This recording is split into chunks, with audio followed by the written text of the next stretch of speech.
It is a Honda Civic Type R, and it's not just any usual Type R, it's a EK9 Honda Civic Type R, which is the original Civic Type R, and it's finished off in quite possibly the rarest colour that you can find them in. It's a Pheonix yellow EK9 Type R, fitted with K20 engine, the EK9 chassis with a K20 setup. It's also got strapped to it a Jackson Racing Supercharger.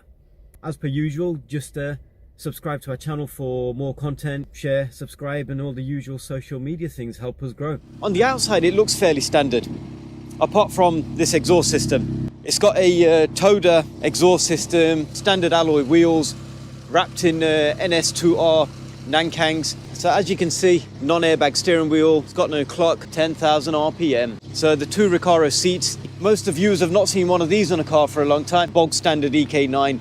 It's got like a carbon fibre type of effect on the centre console. The Civic Type R badge, which is standard again. Under the bonnet now, this is the special thing about this car, the trick bit about this thing. There's the famous K20 engine out of an EP3, the Jackson Racing Supercharger. So, I mean, apart from them two things, it's also got the CPL, I think it's a fuel rail with the actual gauge on the side there, just to show you what sort of fuel pressure you're running. And yeah, there's, as you probably noticed, there's no battery in here as well, because the battery's been tucked into underneath this wing here.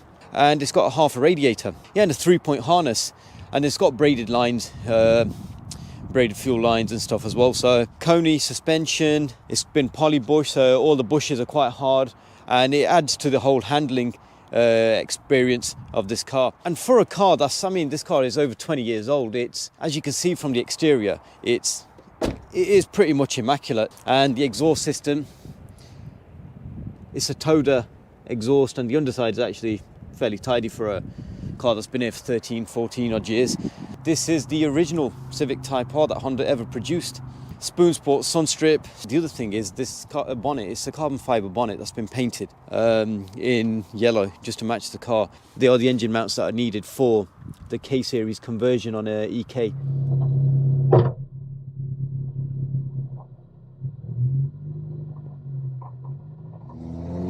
Here we go again.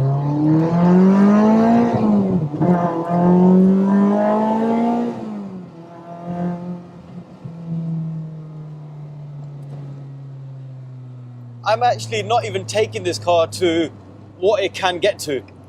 I'm changing gear at 6.5, 7,000 RPM, and it still pulls quite hard, and it puts a smile on your face. Honestly, oh.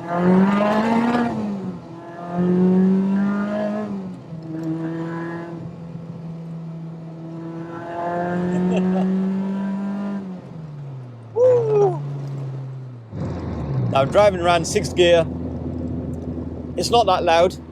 It's still, it's got a nice balance. It's got a nice drive to it.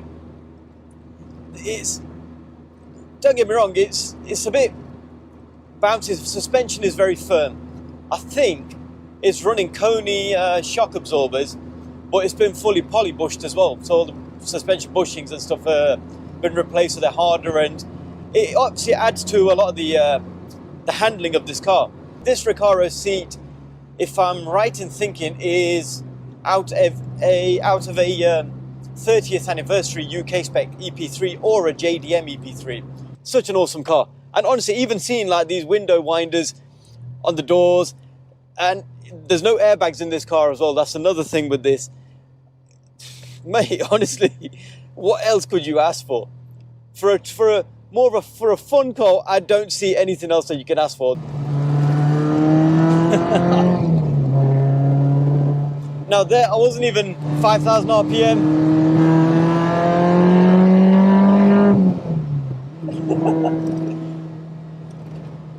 This car is serious fun, honestly. Like I mentioned before, honestly, if you've never driven a DC2 or an EK9 Civic Type R, or even one of the earlier Civic VTIs, the EGs and the EEs and CRX VTECs, you won't understand until you've actually been either a passenger in one or you've actually driven one of them. These cars are so much fun, which the newer cars just don't offer.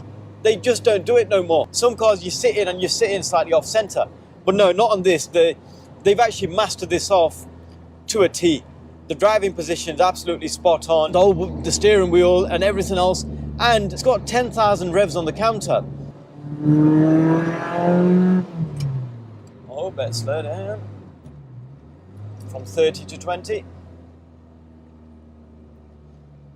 But yeah, they just drive so good. They drive so good. Honestly, they drive amazing. Amazing.